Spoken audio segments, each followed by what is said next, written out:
Welcome, my name is Roland Warzecha, and today I want to present to you a particular Viking Age sword which is kept in the National Museum in Szczecin in Poland.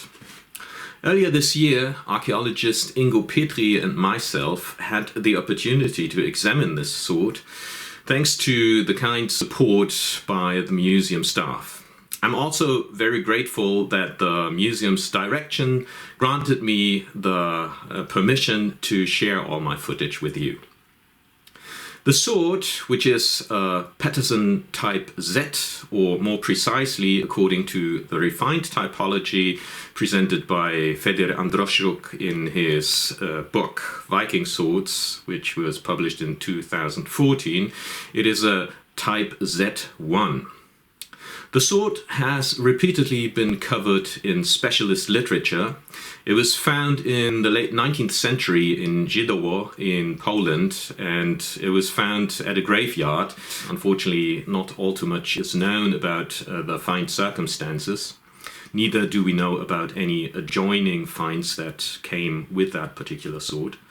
And as you can see, not all too much survived of its previous splendor. All the inlays on the hilt have gone and the blade is heavily corroded, part of which is missing. Type Z swords are late Viking Age swords. They are usually dated to the time roughly around the turn of the millennium.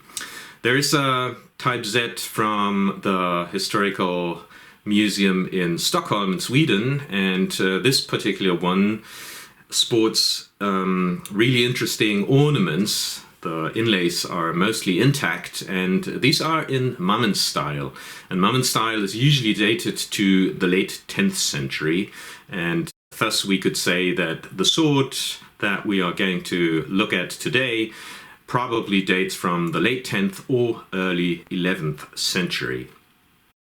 What is most remarkable about this weapon is its surviving grip.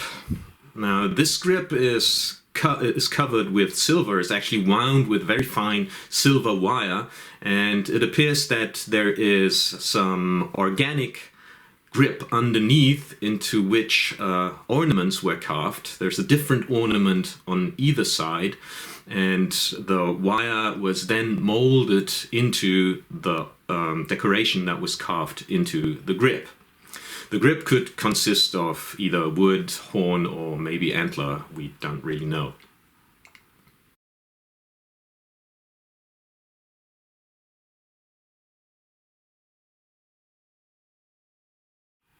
Silver wire grips are called silfri vefjader in Old Norse literature. They exclusively come with very late Viking Age types. They occur on types V, type S, and this type Z, of course. And all these swords are splendidly adorned. So in specialist literature, these swords were considered to be for representational purposes only, because it is assumed that due to the delicacy of the grips, they were actually not up to the task when it came to actual combat. To me, that doesn't make much sense, to be honest. I don't think that it makes much sense to create such a splendid sword and then render it useless by outfitting it with too thin a grip. So maybe there's a particular context of action that we have not considered yet. And I was thinking that maybe these swords were used in a particular dueling context, such as fighting with blades only and not using shields. This is because you can actually hold a sword like that, much like a rapier, and then you get really good control of the weapon by placing the rather big pommel in your palm and holding the very slender grip only with your fingers, steering and maneuvering the blade. Fighting in rapier-like fashion is not something that was invented in the Renaissance. There are swords from the earlier Iron Age Celtic swords that do look like rapiers, the so-called Knollenknaufschwerter, which have a very remarkable and particular design, and they are considered to be dueling swords. And maybe there is a particular context within the late Viking Age elite that consisted of dueling with swords only, or maybe with sword and cloak. Sword and cloak is a form of combat that is well confirmed through the ages, from antiquity well into the Renaissance, and it is even mentioned in the sagas. The sagas were not written in the Viking Age, but some 200 years later. But there is a scene where a Viking jumps out of bed as somebody is banging against his door, and he grabs his sword and he takes a cloak and winds the cloak around his left arm, and then goes out, and then the combat ensues. The sword is also interesting in terms of construction, and fortunately it is possible to remove the pommel cap, and Ingo Petri is going to explain details of construction to you in the following video sequence. The interesting thing with this pommel is that normally you have two types of fastening the pommel cap to the pommel bar. You either have... Wait a second. So this is the pommel bar. Pommel bar is here, and here you have the pommel cap. And you usually have two types of construction, or let's say three, but for Viking swords only two, that have been pointed out by Alfred Geibig. One, the probably older one, is that the tang is running through both of them and is riveted as a top. At the top, as has been done here. So it's basically piercing the pommel cap, penetrating the pommel cap, and then it is being peened over the pommel cap, which is the standard method for most high medieval swords, isn't it? Yeah, but at high medieval swords you don't have a pommel cap or pommel bar. You just have one piece pommel. Of course, you're right. But the early swords mostly have this method of construction.